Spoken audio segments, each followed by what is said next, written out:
Seer Show is a live broadcast of truth seekers and believers, empowering the evolution of consciousness. Raphael and Celeste will dive deeper than the mainstream media while answering the mind's deeper questions and transforming conversations. They will have unique guest speakers who will share knowledge, tools, and techniques to create coherence in our mind, body, and spirit. Hello, hello. Good morning from New York. That's right. And once again, good evening from beautiful Byron Bay here in Australia. So we have something special lined up for everyone, don't we? We do. And we actually had this very lovely guest speaker prior, and he was actually on our last episode of season 1 last year. And it's really great to have him back, Mr. Stuart Elliott.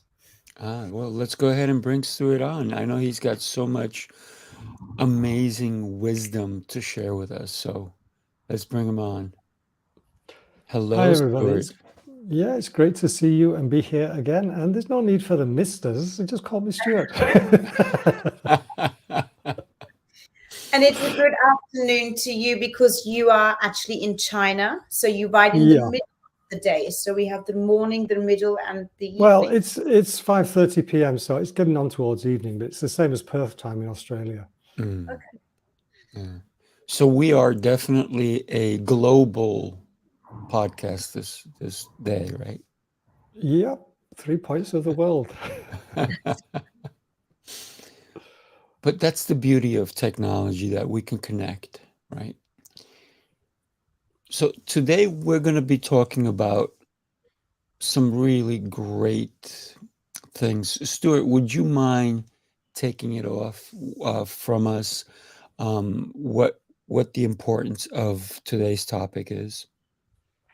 Yeah, I mean, you mentioned the word connect, and I think that's the big thing about connecting. Whether you're on the phone, whether you're in person with somebody, whether you're on Zoom or some other streaming app or anything like that, it's about connecting. And I think that one of the big challenges in the world is people don't connect. They talk at each other, but they don't connect. And I think it's important to understand there's a difference. Yeah. Especially, I guess, with modern technology, people are texting more, they're emailing. So there is a bit of that disconnection as well when it comes to words and vibration in being face-to-face or talking like this. Yeah, but even face-to-face, people don't feel the energy of the other people because they're not focused on that. And when I talk to people, I tell them you need to listen with your body. And a great example of that, I was on the call with a client a few weeks ago, and we were talking about connection and things like that. And then we were on the phone. We weren't even on a video app or anything. We were just on the phone. And I said to her, "You've just leant back in your chair and stretched your legs out." And then there was deathly silence. She's like looking around the room for hidden cameras or anything. How did you know that? But it was that energy shift in her. And we need to train ourselves to pick that up, because that is one of the keys. Words are just labels. We can say so many words, and as people, we're trained to hide our face and hide our feelings from our face. So if we don't listen to the energy and the inflections and whatever attachments people have got to words, we don't have a real connection. I love that. I have video that I share with my new students. I'm talking about little guys. They're like 3.5 to 12 years old. And it's a video that was put out by Sesame Street. And that's one of the first videos they have to look at. It's called Listen with Your Whole Body. And it's with Elmo. And it is the cutest thing. And the kids don't expect that to come from me. But I'm like, you have to learn to listen with your whole body. And they're like, what? I'm like, yeah. And they love the video. It's a very funny video, so and that is a key of martial arts, isn't it? Because you don't see whatever's happening, whatever punches or kicks are coming, and you're able to take action to, get out of the way or defend yourself or whatever you need to do. It's not about seeing. And some of the, the interesting martial arts film, Karate Kid, etc., etc. There was also a book about, I read about Japanese style archery, but the masters, they have a blindfold. And they perform much better with the blindfold than possibly they would without it. Right. Because they have that connection with their body. And that's the key, isn't it? Mm. And also the hard training in the rehearsal to also not just train your body to have that memory of muscle memory, but also the habit and routine doing it every day. And like even in theater, we rehearse, but it means you're pre-thinking. So you're not constantly reacting to something. You've trained your mind to sort of first reset and then how to react, because our mind is very often stronger than our thoughts. And that's often the problem with psychology. When you wake up, for example, and you want to have a more positive attitude to things, you have to fight your body, because it's always in that part of yesterday, the routine, the muscle memory, the thought memory. And that's a big part of changing your mindset, is really challenging what you've created and the patterns of the routine and the habits prior, and the memory of experiences. Yeah, I mean, those habits are things we practice for our whole life. So we also have to learn to trust. And that's a big thing. And, you know, there's a wonderful example of that. When I was in South Africa, I was shooting archery. And the type of archery I was doing was what we call field archery. So we're out in the countryside and we're shooting from a line to some targets. And this one particular target was in the deep, deep shade of the trees. And I couldn't see it. I knew it was there, but I couldn't see it. So I just took the bow, lined up and everything else, and I shot 4 dead centers, because I just trusted. The next time I could see, now I'm all, yeah, I'm so good type of thing, and miss. Because I got back into my old routine and removed that level of trust and belief. In this world, though, a lot of people would find it very hard to trust themselves or trust the environment they're in, because maybe they have placed themselves already into a difficult relationship or an addiction. So with the service that you do with your clients, give us an example of how you would help people to trust themselves again. Well, it starts with conversations and getting to listen and find out exactly where they are, what they see as the challenge. Because quite often as a coach or a guide or whatever you want to call yourself, you see a whole different picture. But you've got to enter into their world and understand how they are seeing things. Once you do that, then there's a connection that's built up, and then you can start the conversations. And you know, I use hypnotherapy if it's necessary, conversational hypnotherapy, and that allows you to go inside without regurgitating the problem. And quite often you could have a symbol presented by the person's unconscious mind that you work with, and you both know that this isn't the problem. But the unconscious is working at that level so that it can fix the problem without even telling people. So it really starts with a proper conversation and getting into where is the other person? What are they really experiencing? Because what they tell you and what they say are quite often very different. When I say when they say with their body, what they're saying is quite often different from the words. You know, Stuart, I've been in some conversations where it's a one-way conversation. You know, and it's a shame. It is. Because the other person is not allowing, like I've been part of it. The other person doesn't want to hear what I have to say. I think they love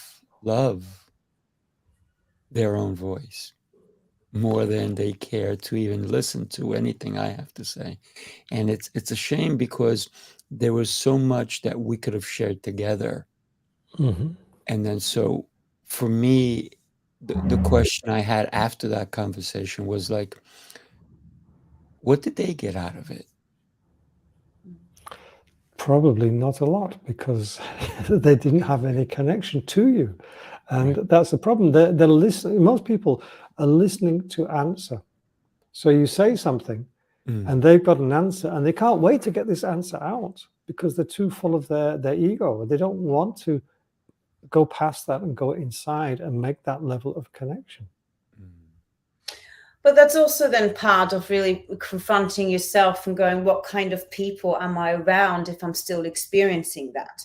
So I guess there's a big part of, if you want to reframe someone's mind and let them empower themselves and have new pathways, it's also part of trusting themselves, as you mentioned before, in finding the right people around them that can actually bounce back the same kind of, knowledge, the same kind of heart chakra, the same kind of attitude and intentions for life or society or the tribe or the community.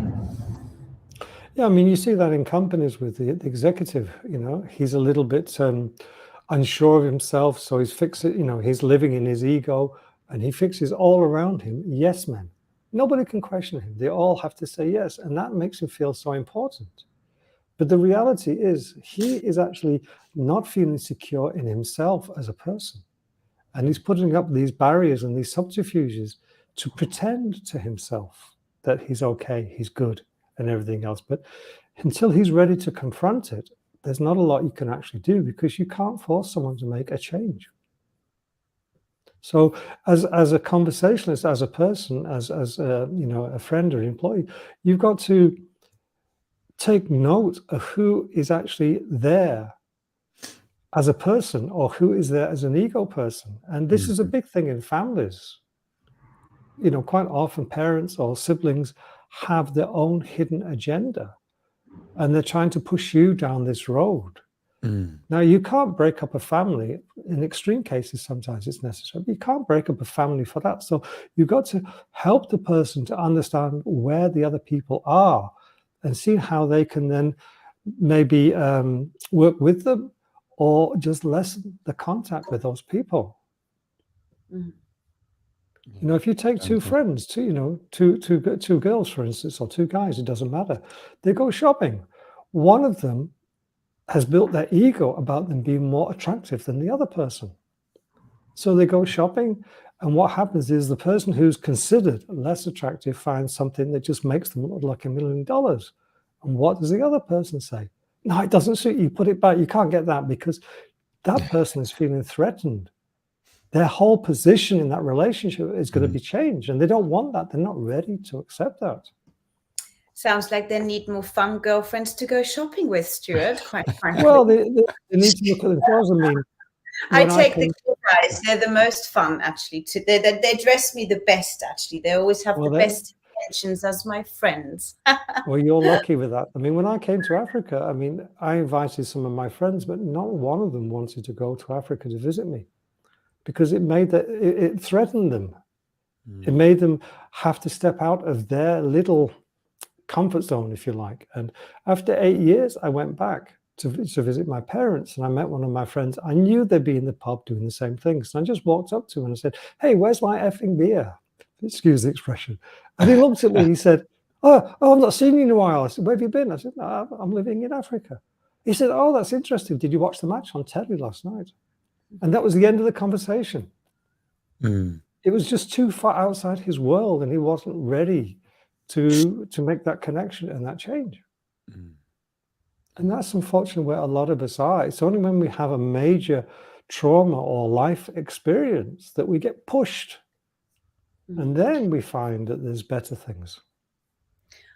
Well, usually if something negative happens, it is that reminder and how we actually got there in the first place as well. And then rewiring again, what did we do yesterday? The same behaviors, the same emotional reactions, because it came from that same thought and that same choice. And then same choice is the same experience.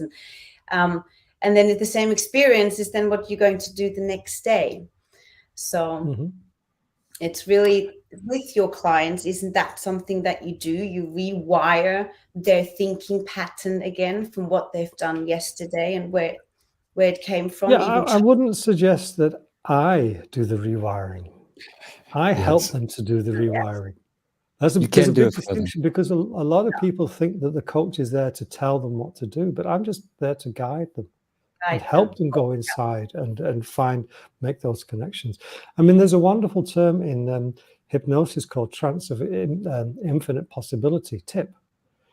And if you can get someone into that, they're not seeing problems. They're just looking at all the possibilities, and you can see them going through and just cycling through and through. And it's so empowering, because now they see that they've got choice. Now they see they've got potential. And, that's what's missing from, I think, the whole education system. We're not taught how much potential we've got. Not at all. I think one of the things that's also missing in a lot of people's lives is that meditation. Well, that's that sometimes is a double-edged word, meditation. For some people, it means you've got to do this or do that. But you can have a walking meditation. You can have a running meditation. It's getting into that state, isn't it? And if you think of martial arts, that's really a meditation in itself. When you're going through the kata, or you're going through the routines, you're getting inside yourself and just focusing and connecting. And this is what people, I think, one of the problems with languages are the labels and the associations we put with words. A good example of that is I was working with, I was actually on a hypnosis training call, and I was working with somebody in a breakout room, and we were talking about or discussing benign attention. Now, to me, benign attention means just sit there, let it be. That's the type of attention, just accept. She had all sorts of negativity, associations and drama and struggle with this word. So we talked a little bit, and she worked in a terminal cancer facility. She was one of the caregivers, and benign had been associated with all the pain and suffering she was seeing every single day. And the only way around it was to get out the thesaurus and then fire a few synonyms. And then after a while, one synonym just came up. That's it. Now I know. She was so happy because there wasn't any association. That word was not loaded for her. And that's something that we have to be aware of when we're having those conversations. And when we talk about meditation, some people will go like this. That's the woo-woo crowd. That's this, that's that. So we've got to find a way to rephrase that statement so that it can connect with them. And that's about entering into their world. So true. So many people think that they have to sit in a lotus position, with their fingers in a certain way, and they have to the whole time. And to me, that's, I meditate every day, and that's definitely not something I do. No, I mean, it's whatever works for you, isn't it? As long as you can get into that state, that mindset, and connect to that energy. And it's very frequency based as well. And this is the subject we had last time with you as well. The way you speak to yourself, the way you speak to other people. And with meditation, in what form? It can also be that vibration through music. And for example, vocal music. So for some people that don't want to sit because they can't quieten their mind yet, 60 to 70,000 thoughts a day, it's not that easy to gain that space of clarity.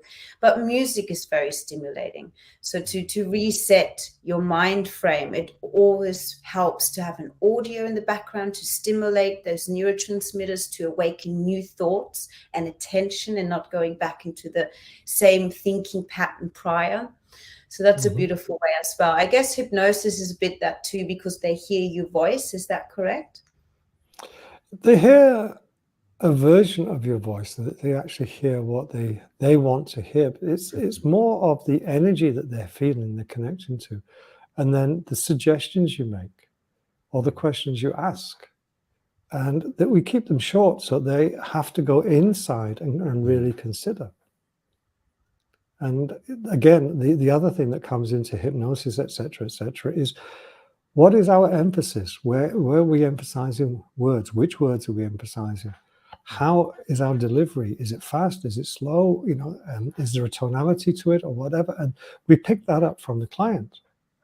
For instance, there was a client I was talking to, and we were trying to connect to a happy memory in her past. And she came up with one memory, but I could tell there was no energy connection to it.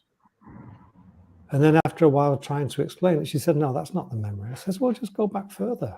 Just think, just take your time. No rush type of thing. And then she came up with this memory of when she was a child. And she was talking about a forbidden pillow fight with her brother. and she was about 7.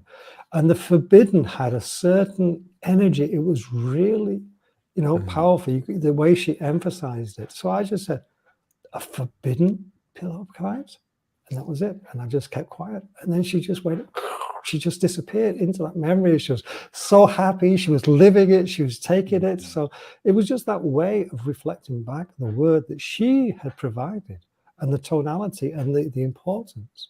But we can't do that unless we actually listen and feel that energy. Mm-hmm. For how many years have you done this, Stuart? I would suggest I've been doing it all my life, but I've only understood what I'm doing when it was back in 2012. I was teaching, when I came to China, I was teaching English as a second language. And I had very high class retention rates, the highest of all the other teachers. I had the highest scores, and I was the most popular teacher. I thought, what's going on? I mean, I've never had a teaching training. I've only done the TESOL certificate. But I obviously was connecting with the students and bringing them something that was missing, and they were then feeding it back, so we had a good rapport. But I was curious about what was actually happening. So I went to the UK in 2012 to study NLP with John Grinder and Michael Carroll. And then later that year, I went and studied Ericksonian conversational hypnosis. And between the two things and some other reading and research I was doing, I suddenly said, now I know what I'm doing. And then I came back, to here and started making it more intentional, so the students got better results. And as I progressed in different schools, I moved to a private school, where the students were getting ready to either emigrate. They were sort of late teens, early 20s. They're getting ready to emigrate or go abroad to study at a university, or they were business people who were actually communicating in English, and they needed to up the level. So they had a relatively high level of English. Mm-hmm. And the sessions started transforming into life coaching sessions with English as a medium. And when they made that connection and that smile from the heart, I said, that's what I've got to be doing, because that's where the reward is, just to feel that energy, that shift, that chance of possibility rather than negativity and everything else. So I think that personally, it's been a life journey, and everything I've done has led me in this direction.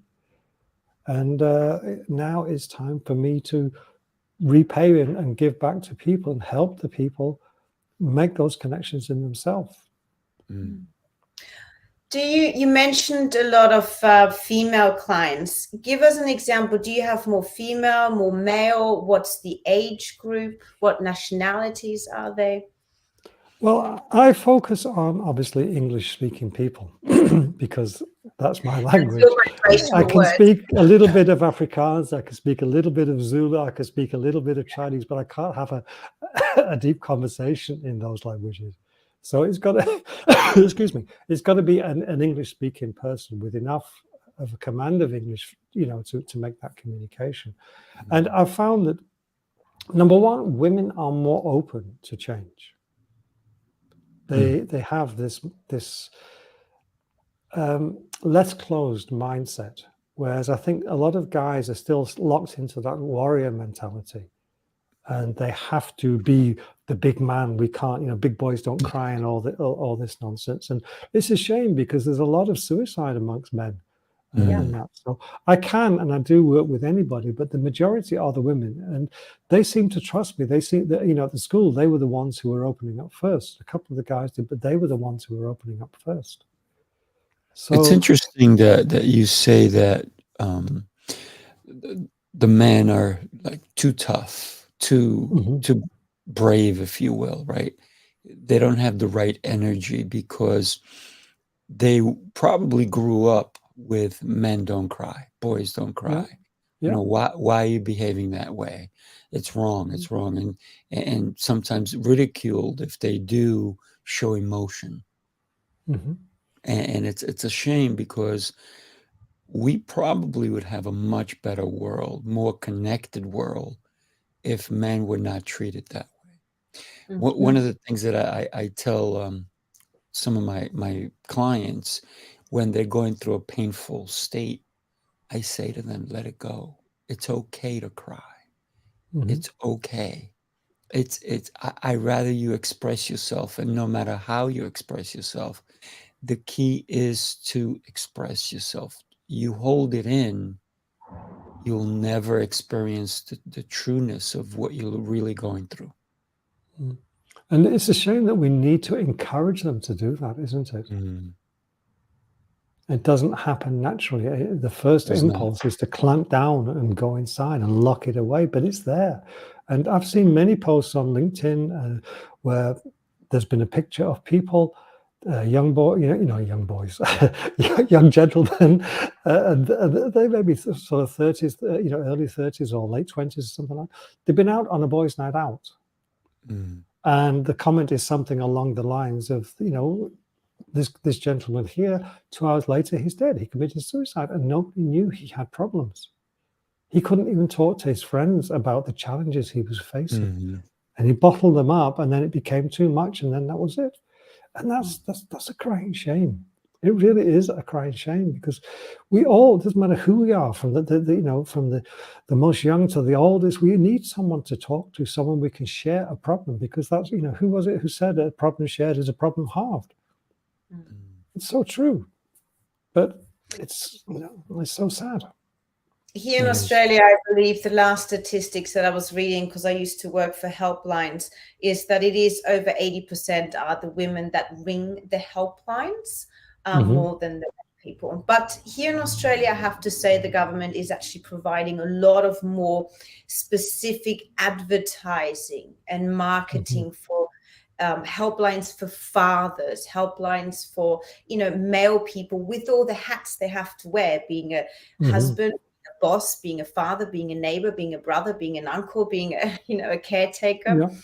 So I, in a very positive way, on that note of subject, I have to say Australia does provide a lot for that, and help is out there. Yeah, I think there is an awakening that's happening, and it's a message that's coming out that, it's okay to show feelings. In fact, it is manly to show feelings. And I don't think in a lot of families these days, you hear that big boys don't cry. I think that's been relegated to the history books. I hope so, because and also religious or cultural based as well, I would say. Yeah. If you think of, the African tribes people, the tradition is for the women to do all the gardening, etc., and the men go off and fight. If there's no war, what do the men do? They sit around under a tree drinking beer. Because they're the warriors. That's what they have to do. The young girls in tribal societies, they have to go and collect the water. The guys have to go and protect the cattle. So there is that, how do you want to express it? Denomination, that the positioning in society of males and females, and that hasn't really gone out of all of our psyche at the moment. It's starting to change. It has changed. It's still there.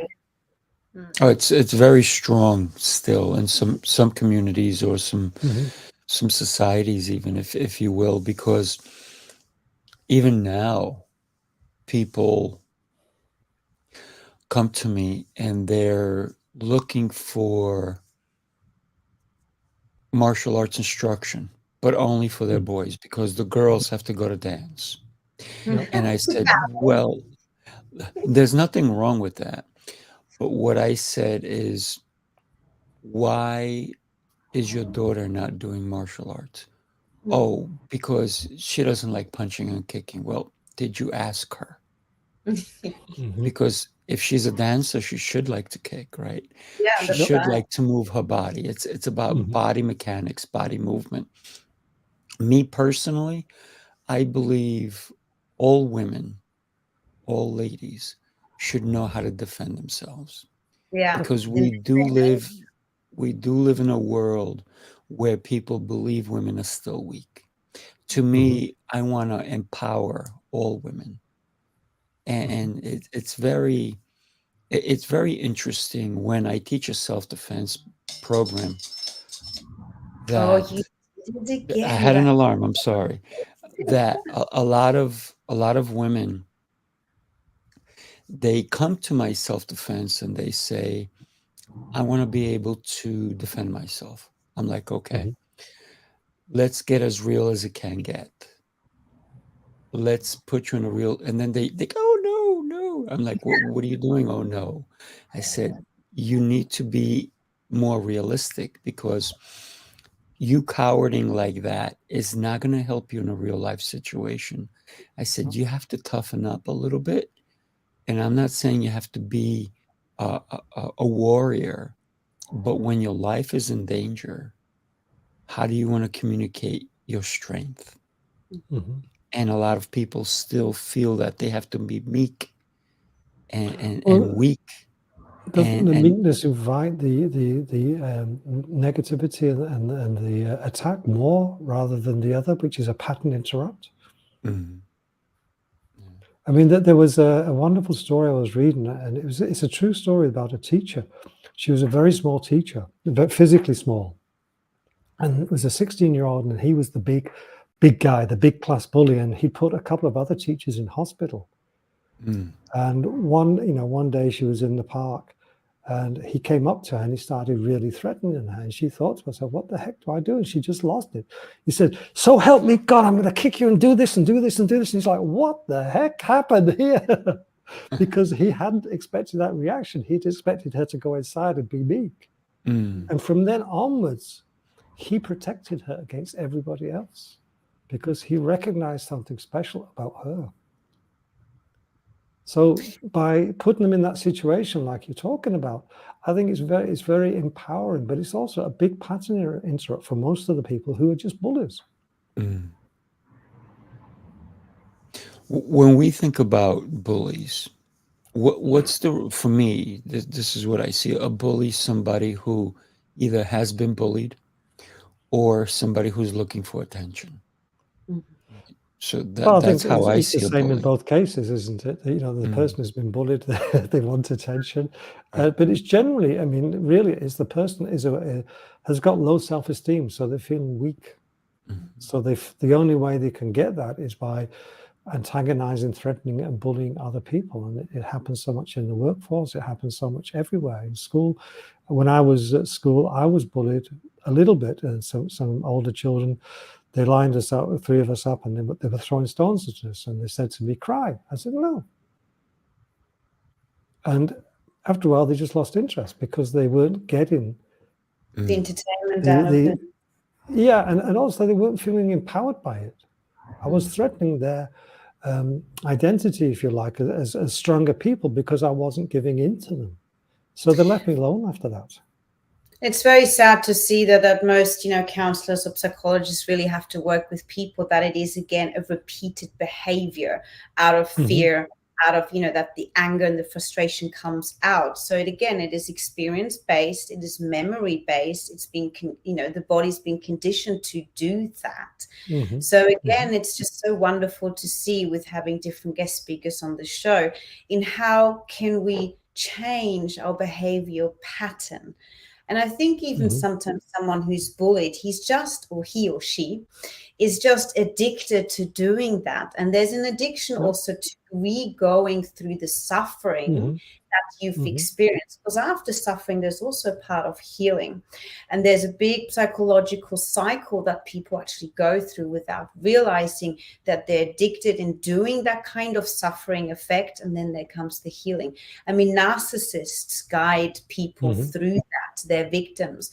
They go in as the big savior. They make them addicted to what they have to give, if that's safety, home, or, behavior.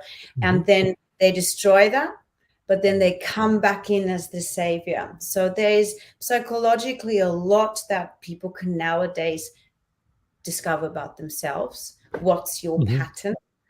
And that would also, that comes really down to, again, the subject we're having today is being aware, consciously aware of how are you reacting? Where's that behavior coming from? Yeah, I mean, I think that we as people live in a comfort zone of our own making, whether it's a conscious choice or an unconscious choice. Quite often it is unconscious. And we learn how to survive, I think is the best word I can think of in that situation. Yeah. Yeah, and then if we threaten to get out of it, we don't want to because it's too much of a change. We have to relearn behaviors so we can live in that cycle for a long time, and we can accept a lot of negativity. Yeah, but I think again it comes down to there is a break point in everybody, and when they're pushed too far, then the survival mode switches into a whole different area, and then they start taking flight rather than just shrinking. Would you say, Stuart, that the way people behave, especially because of the words that have been used by maybe their parents or their caretakers, is subject to how they think, how they see the world, right? It's because of their environment.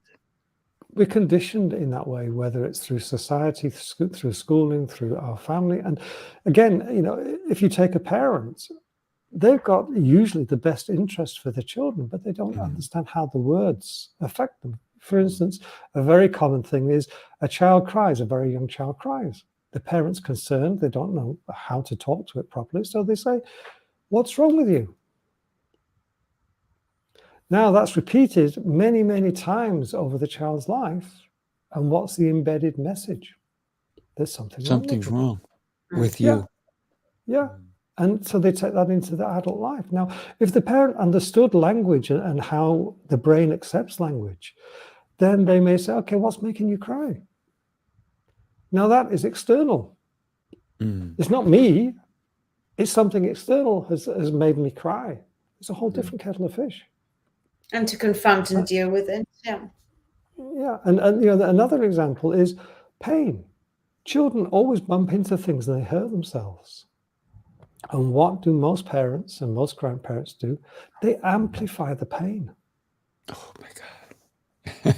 Yes, they do. There's a beautiful example of this. When my eldest child was 18 months old, we were in a hospital area looking at a nursing home because my wife was about to give birth to our second child. And Bella fell over and she hurt her knee. That's, Bella's my eldest. And she hurt her knee. So Granny's there and Granny goes up and picks her up and she's smothering her and making it worse and the crying's getting loud. And I said, put her down. And she didn't like it, but she did because she heard her tonality. So I said, what happened?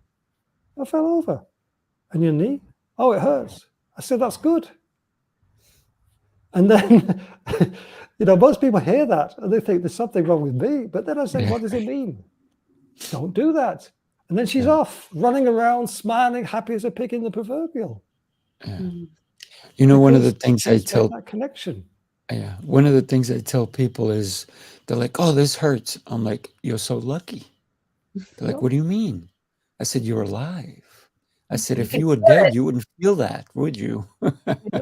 So you're alive. It's true. You're fortunate to feel it, Yeah. It takes them out of that. And that's the problem with language. And again, how often do you tell a child, if you're a mother or a father or a teacher, don't do that, don't play there? And what does that child do? It goes and plays there. Yeah, because that's the message it's received. The unconscious mind hasn't heard the don't. That doesn't connect. So the message becomes play there or do that. And then we get frustrated as parents or caregivers. And, we have a big problem. But if we'd have understood the language and the way the brain takes on the messages, then we could adjust the messages we give them. Another very powerful example is, how can I help you? What's the message? It's a message of doubt. Can I help you? I'm not sure whether I can help you. If I say to you, I'm curious how I can help you, what's the message then? The how. Because I've stated I can help you. That's a presupposition. So language is very, very interesting. And when we hear and we understand how the brain accepts that, and what our hidden message is, then we can adjust it. But we're not taught that. Yeah, we're not taught that. That's the thing. So what would your message be for today's episode? Because we're slowly coming to the end. From all the amazing subjects we just spoke about, what would you be your main message for this episode number 8? My main message, my main message is always that we always have a choice about how we react to whatever the circumstances. We don't have to allow those circumstances to dominate us. We can choose how we react. And that starts with becoming aware, obviously, and then acceptance, and then choosing how you want to react to it. We're not accepting, the outcome necessarily. We're just accepting the fact that it's happened. For instance, if you get triggered by a road rage incident and you notice that you're getting angry and you're losing it, most people start judging themselves. They don't accept. But if you just said, okay, it's triggered me, that's it. Do I want to carry on in this way, or do I want to choose a different behavior? That's the power we have if we remember that thing. So aware, acceptance, and choice. It's a fundamental that I think should be taught at school. Without a doubt. Go ahead. I was just going to, as a joke, say, well, it's the decision of having classical music while you're driving or AC/DC. So which one's going to help you in a vibrational way to make the right decisions with road rage? Well, it depends what you want to do as an outcome. If you choose, because you've accepted it, that this guy needs a punch on the nose, maybe the AC/DC is a good one. But you've made a conscious decision. And it's interesting, you talk about, classical or AC/DC, etc., etc.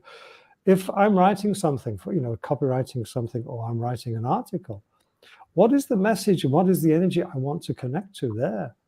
And then I can put that type of music on that amplifies that, brings that out. And as I write, there's a whole different message coming out. So music is very powerful. Just to go back to music for a second, I was actually talking to a colleague of mine in New York this morning.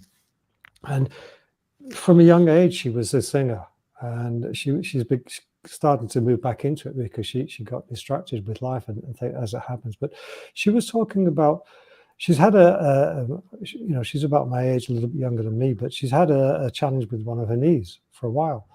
And she said she was sitting there singing and vocalizing, and the pain started disappearing. Sound healing, yeah. Yeah, so it's a very, very powerful thing. The energy of sound. I mean, we've all heard, I would assume, of the Tibetan healing bowls, but we don't really understand how it works and everything else. But sound is phenomenal, really. It sure is. And they measure it in so many interesting ways. I mean, we've had extraordinary guest speakers speaking about how you can measure certain frequencies, and even as we said, certain words will actually give certain frequencies as well, not just the tone. Yeah. And cinematics is fantastic with that. When you actually play music into water and you see the different patterns and how distorted it is when it comes to anger and fear and jealousy and greed, and opposite to the other, the happiness and all of that. And I actually was watching a documentary by Sasha Stone. They're doing an incredible movement of like sound healing, alternative healing, holistic health. And they were even going right into detail how certain pharmaceutical drugs have their own frequency as well. And it's really sad to see how, like, certain, it was like Xanax, aspirin, there was a few of those, and how the energy, the vibration actually represents the same as greed and anger and fear. And then yet, it's so forbidden to speak about, hallucinogenics drugs, all the alternative ones. And when you actually look into those, like DMT, that did all this research, and it's actually a very positive frequency. So of course, music, words, I mean, that's the beautiful subject we were talking about today. Yeah, and I think again that these are the basics of the energy of words, the energy of music, and that they need to be taught to children. Yeah, in schools, so they can understand. Yeah, because we grow up without knowing this. It's only if we accidentally stumble onto it that we start becoming aware of it. But a lot of the challenges are because of that energy, and children don't know that. The teachers don't know that. No. Also, the energy of movement, which a lot of kids are not doing nowadays because they're all playing games. So when you and I were young, where did we play? We played outside. Yeah, we were Now told. the We were kids kicked out. Go play outside. They don't do that anymore. Yeah. You know, for example, we had dogs, so it was like play out with the dogs. You know. Yeah. That's the beauty of it. You know, one of the things that every morning, and you know, it's early for me, but that's my meditation. This is why you Stuart, you called me an early bird, but it's because I do more than most people do before they wake up. Yeah. So I've been accused of having many lives in the same day. Because well, I think there's a truth in that, isn't there, that we all have. Most people's are negative, though. Yeah. But even this morning, there was vibration in my meditation because I'm one of those guys who takes a very cold shower in the morning. And in that there was vibration, there was energy in the cold water, because we had a snowstorm last night and it's freezing outside. And somebody would say to me, "It's freezing outside. Why would you take a freezing shower?" I said, "Because there's energy in there." So I feel my body tingling, my body wakens up in a certain energy connected to that. It's a way for me to refresh not only my body, but my mind, nervous system, to have that energy flowing through me. And when we think about what we can do every day, and it's not sitting in a lotus position, but the energy we can get from our world, there is so much energy. There's chaotic energy, there's peaceful energy. So and there's energy of love, energy of power. How do we teach someone to find the energy that's going to sustain them to truly have an experience with the world we're in? I think the first thing is you have to teach the notion of choice, because a lot of these energies are experienced without people understanding them, and that they know that they can switch them off and look for something more beneficial to them. And you know, there are times when we need a bit of negative energy just to do something, and there's times where we need that peace, and there's times when we need that, should we say, slightly aggressive energy to motivate us, to push us to do things. So if we don't understand that we have these choices, then how can we seek out these different energies? Because we are then at the mercy of whatever is presented to us, rather than say, okay, I mean, take a family situation. My brother and I, we like each other, we love each other, but we don't get on. We have conversations, and that's as far as it can go. And then we have to get away because there's that imbalance of energy between us. But we both know that, so we find a way to then, okay, let's go, bye-bye. We've had our time for now, and let's go away before it gets worse. And we make that choice initially consciously, but unconsciously as well as we go on, because then it becomes a habit and an understanding. And it's the same with people. There are people you know that you don't want them in your life. It's nice meeting you, but yeah, I mean, as we said before, same choices, the same experience, and then the same emotional reaction, and you repeat it then the next day. But that goes also back to choosing the environment you're in, and choosing the people, and having those boundaries. And you know, as a kid, I used to have someone very special to me always say, you take the spaghetti colander and you shake it, and you shake out the old friends sometimes, and only the good ones stay in the colander. So and you know, as a child, we have favorite toys. They have a connection to us, don't we? And we always choose to go back there. Why? There's an energy connection. There's something about that toy that is what we need at that time. Imagination. And we're making that choice. Yeah, we're making that choice, but we're not understanding it. Stuart, I don't know that. You don't know that. You don't need to know. No, but no. You still do it. No, I didn't. As a child, I barely had toys, so I was never. Uh-oh, I have too many things going on. But I didn't have connection to material things. But you had connection to something else because you would have found some connection somewhere. I don't know. He has an interesting childhood, this one here. I do. But regarding the toy thing, that's very then associated to the memory and the emotions of the imagination that the child had with that toy. And that's also the subject we had today. The brain doesn't know the difference, even as an adult, between the imagination and the reality.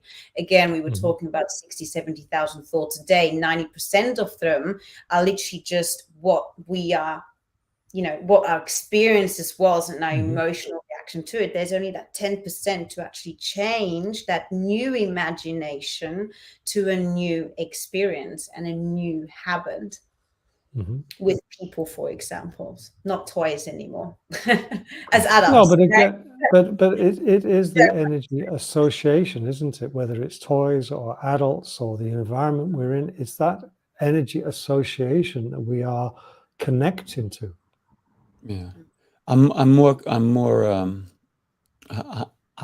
not a material type of person. I'm more of a person.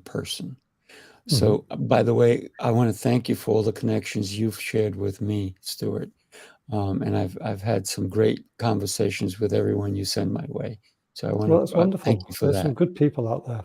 Oh my gosh, you've sent them to me. Thank you. I appreciate that. That's a pleasure. But it is about that connection, and it's about opening up and understanding that there's so many great people in this world. We don't have to be controlled by the negativity that's pushed at us all the time. And this is why it's wonderful to be not only a guest on your show, but Did we lose him? I think we lost. Yeah, and he was just about to say how amazing it is to be with us. Am I back? You are back. Go back to China. You went into a state of being. Yeah. You were talking about how amazing it is to be on our show. Yeah, and not only amazing to be on your show, but the fact that your show exists and it's there for people to spread these messages, because they're messages which are so fundamentally important. But who is actually teaching if it's not for people like yourselves? I mean, that's the thing. So we need to communicate more with people at a proper level. Well, that's what, this talk show is about, the Seer Show. And, last year when we started it, it was exactly for that reason that we're going to pull on guest speakers who will give many different options of different cultural beliefs and techniques and examples to make good choices, to have then the, new choices and new experiences and new emotional reactions to it. Yeah, and everybody's got something to share if they can get outside of the condition that's been put on them. And if we as individuals choose to learn to listen to them at a proper level, right? At a vibrational level. You spoke earlier on choice, right? And it's that choice, not only what you want to think about, but even who you allow into your inner circle, if you will, right? Because you talked about we don't necessarily want to have certain types of people in our lives, but we sometimes are subject to these people because maybe we work with them, right? Yeah. We have no choice in that matter unless we change our jobs. Or sometimes we get into a relationship and we feel sorry for a person, and that's why we stay in a relationship. Also, the energy can be so negative when I hear of parents staying together because they want their children to, have a good life. Meanwhile, their energy is so negative that the children are truly suffering because They think they're doing the right thing, but they're actually hurting their children. Yeah, they're hurting them more than they would if they were separated. That's right. Yeah. And, you know, again, it comes back again to choice. I mean, we may have to work with these people, we may have to associate with them, but do we have to let their negativity or their whatever affect us? Yeah. How we can put up the barrier to stop them from getting in and taking over. Which And is again, we have to look at that, don't we, in relation? Sorry? It's again about what you spoke about boundaries, but also the perception, how you see that person. If you're able to detach yourself from how you want to react to it and just accept that that's their state of being, their mind of, you know, presence to that situation. And that's a hard one to learn, to actually detach yourself and just accept that that's the way the person sees this situation, or is always going to react. And they are part of the family, so you have to accept them.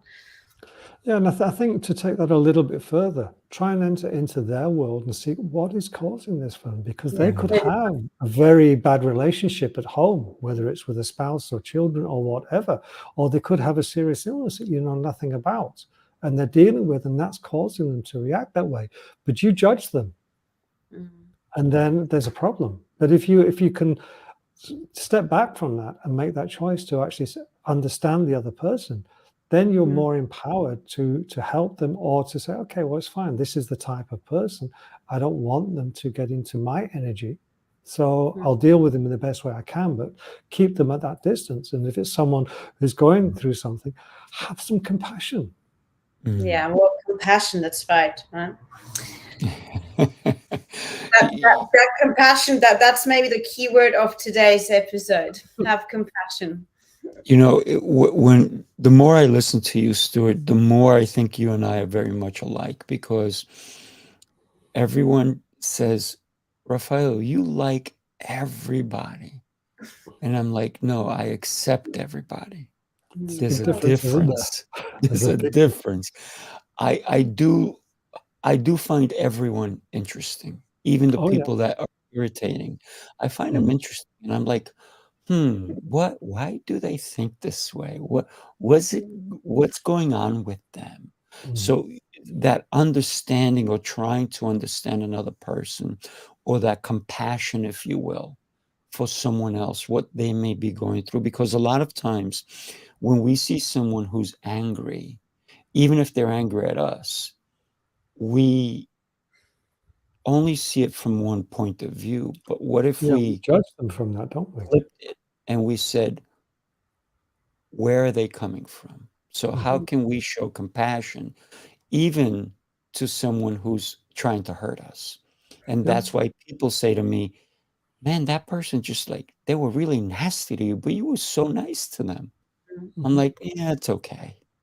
You know, they're not really hurting me. I think that, you know, they just need time and space for them to realize that I'm not the one they need to hurt.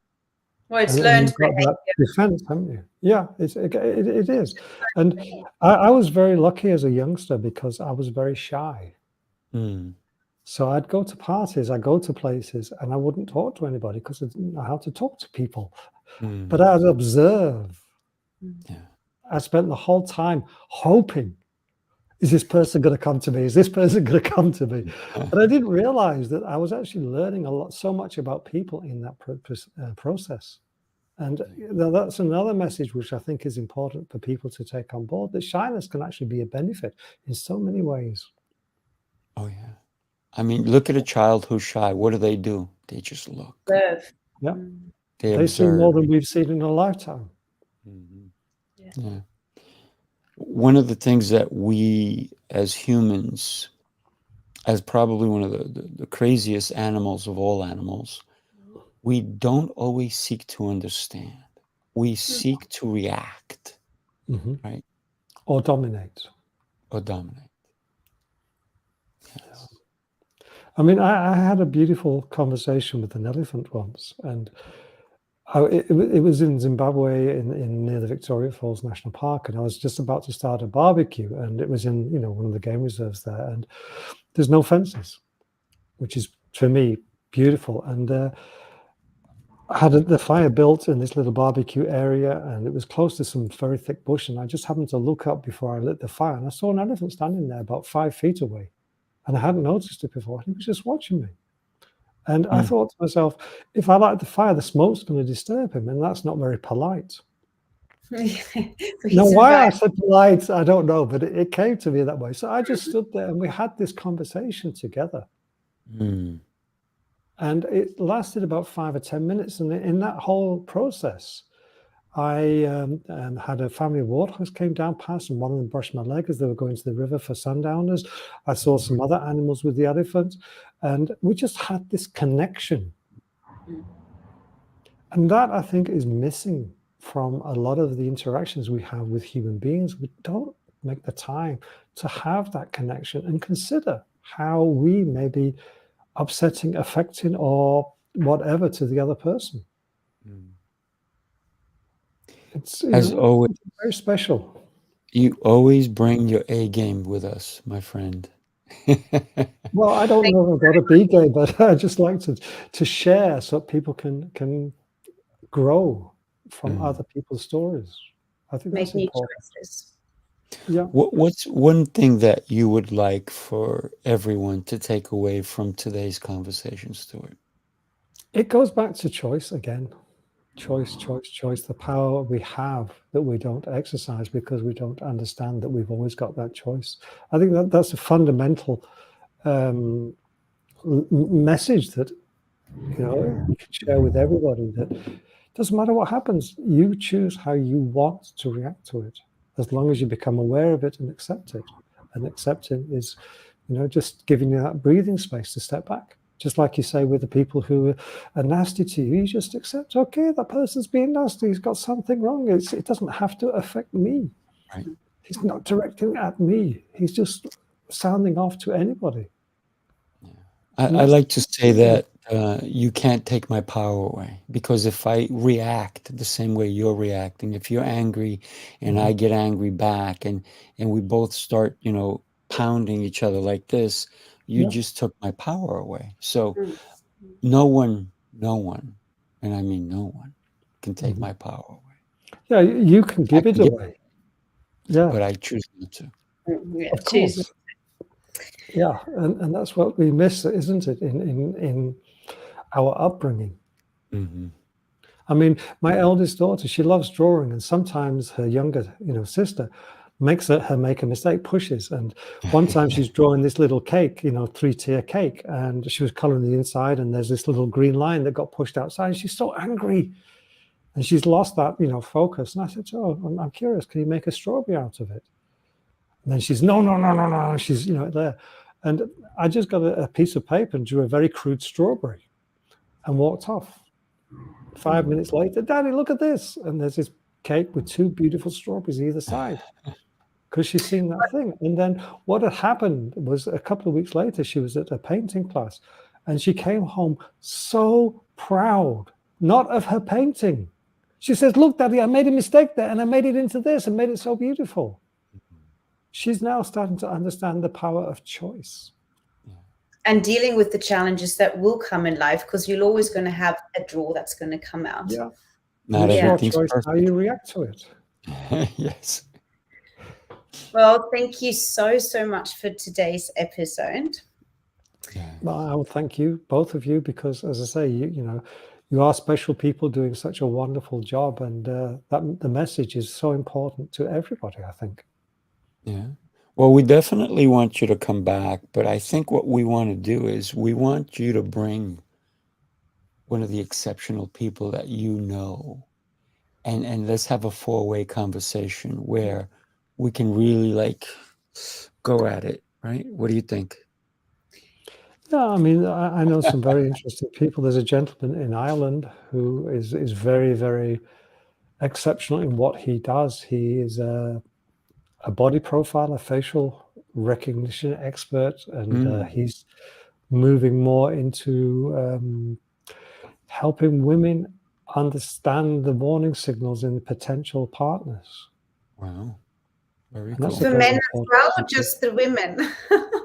Well, he's, you know, he thinks that maybe there's more of a call at the moment for the women because unfortunately they have generally been considered the victims by the prey, the predators out there, which is a shame. But he's an interesting gentleman. Let's have a conversation about, you know, what and who, and we can get something in the future. Yeah, definitely. So at one point or another, we're definitely going to have you back. We just have to settle on the date and see if we can get this gentleman on with us. It's always a pleasure to get to know you. One of the things, and I know Celeste is coming to New York, July 13th through the 16th. We'd love to have you in New York too. I'm having a big event where we have people from all over the world coming in, and we'd love to have you there as well. We have all kinds of speakers. We have all kinds of people coming in where we're all going to share. And it's more of a business type of event.